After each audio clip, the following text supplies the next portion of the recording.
बिस्मिल्लाहिर्रहमानिर्रहीम। आज cipher case की डेरा जेल में समाअत है। आपको पता है कि पहले इमरान खान साहब के नाम के ऊपर पाबंदी थी, अब उनके ऊपर दर्ज किए गए केसेस के हवाले से जिक्र करने के ऊपर भी मीडिया के ऊपर पाबंदी लगाई गई है।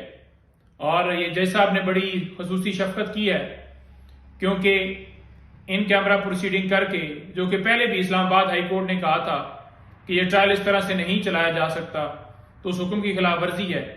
सहाफियों को एक्सेस ना देना, वकला को प्रॉपर एक्सेस ना देना, आम पब्लिक को एक्सेस ना देना, ताकि लोगों को पता चले कि केस के अंदर चल क्या रहा है। तो ये एक खुफिया ट्रायल खत्म करके दिनों के अंदर सजा देने का जो प्लान बनाया गया है वो बड़ा वाज़ेह तौर पर नजर आ रहा है। और जो फैक्ट्स हैं केस के अंदर चल क्या रहा है कि वो आम लोगों तक पता ना चले और सजा सुनाई जाए। तो कौम जानती है कि इमरान खान साहब इस केस के अंदर बिल्कुल वो कौम की नजरों में सुरखरू हैं, और सबको पता है कि केस किस तरह से उनके ऊपर दर्ज किया गया है। जिन लोगों का रोल था हुकूमत गिराने में वो बाहर घूम रहे हैं, और पाकिस्तान के खिलाफ साजिश हुई, इमरान खान साहब की हुकूमत हटाई गई और उल्टा इमरान खान साहब के ऊपर ही जो है FIR दर्ज कर दी गई। आज इसके साथ साथ और केसेस आज लगे हुए हैं। एक जो आपको पता है कि इद्दत के दौरान निकाह वाला केस, वो भी आज लगा हुआ है जी। तो पहले मुफ्ती सईद जो है वो प्लांट किया गया था, उसके जरिए जो है दरखास्त दी गई थी। अब खावर मानका के जरिए दोबारा ये दरखास्त दी गई है। सेम वही लोग, वही गवाह, वही वकील।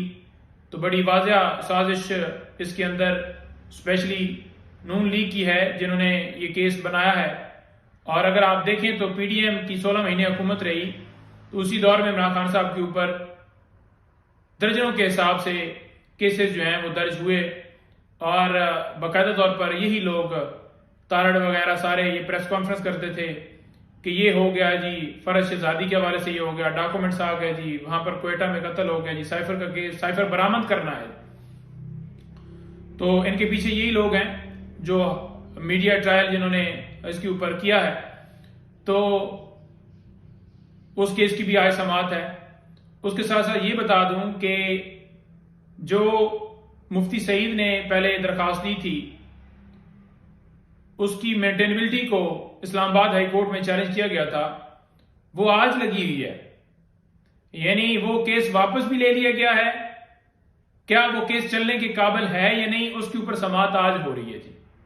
इस तरह हमारी दरखास्तों के ऊपर स्पीड चल रही है। जहां पर हम अपील या कोई ऐसा ऑर्डर जो हमारे खिलाफ हुआ हो वो चैलेंज करने जाते हैं, तो वो फिर महीनों जो है आगे केस चलाया जाता है, फिर फैसले महफूज कर लिए जाते हैं, फिर 2-2 महीने महफूज रखे जाते हैं। और नीचे आप देख लें कि 1 मिनट का, 1 सेकंड का वक्फा नहीं है, 9-9 घंटे समाअत चलती है जेल के अंदर। एक अदालत खत्म होती है, दूसरी बैठ जाती है, दूसरी खत्म होती है, तीसरी बैठ जाती है। तो इस तरह से पूरा पूरा दिन वहां पर कार्रवाई चलाई जा रही है। एक शख्स को सिर्फ टारगेट किया गया है, जिसका नाम है इमरान खान। और इसके साथ साथ आज जो तौहीने इलेक्शन कमीशन जो वो केस है, उसके अंदर भी आपको पता है कि जेल के अंदर इलेक्शन कमीशन चला गया है। उन्हें इलेक्शन की कोई परवाह नहीं है कि उसको फ्री एंड फेयर करवाने के लिए कोई प्रोसेस करें। अगवाकारियां, छापे, गिरफ्तारियां, वो सारा सिलसिला जारी है। लेकिन उन्हें यह जरूर है कि इमरान खान साहब को इसके अंदर जल्दी से जल्दी जो है ना उनके खिलाफ कार्रवाई की जाए। तो लिहाजा उस जेल ट्रायल को चैलेंज किया गया था, उसकी भी आज समाअत है। इंटर पार्टी इलेक्शन की के हवाले से वो भी दरखास्त आज इलेक्शन कमीशन में है। तो आपको पता है कि किसी पार्टी का इलेक्शन जो है वो नहीं कहा गया कि उसका ठीक नहीं है। 1960 से लेकर अब तक सिर्फ ये एजाज भी पाकिस्तान तहरीक इंसाफ को हासिल है, क्योंकि नाम जो जुड़ा हुआ है उसका नाम है इमरान खान, उसकी पार्टी है। पहले भी इंटर पार्टी इलेक्शन ठीक करवाए थे 2022 में भी हमने, और अब 2023 के अंदर भी अपने कॉन्स्टिट्यूशन के मुताबिक ठीक करवाएं। बाकी तो सारे नोटिफिकेशन करते हैं, सिंपल एक पेज के ऊपर नोटिफिकेशन आ जाता है। पाकिस्तान तहरीक इंसाफ ने तमाम लवाजमात पूरे किए, उसके बावजूद ये एक तलवार लटकाई गई है। कभी कहा गया जी कि बल्ले का निशान नहीं होगा, कभी कहा गया कि चेयरमैन पीटीआई इमरान खान साहब जो है वो चेयरमैन नहीं होंगे, कभी कहा गया होंगे, कभी कहा गया बल्ले का निशान होगा। तो इस तरह की सिचुएशन पैदा की गई ताकि लोगों के अंदर मायूसी पैदा हो, पीटीआई के वर्कर सपोर्टर के अंदर, कि पाकिस्तान तहरीक इंसाफ बिल्कुल स्क्रीन से आउट है। लेकिन अल्लाह ताला हमें सुरखरू करेगा और इंशाल्लाह पूरा पाकिस्तान सुरखरू होगा। तो इसके साथ साथ आज शेर अफजल मरवत साहब, उनके केस की भी समाअत है लाहौर में और 3 MPU के तहत नजरबंद किया गया है। सीनियर वकील हैं, सुप्रीम कोर्ट के वकील हैं, पाकिस्तान तहरीक इंसाफ के सीनियर वाइस प्रेसिडेंट हैं।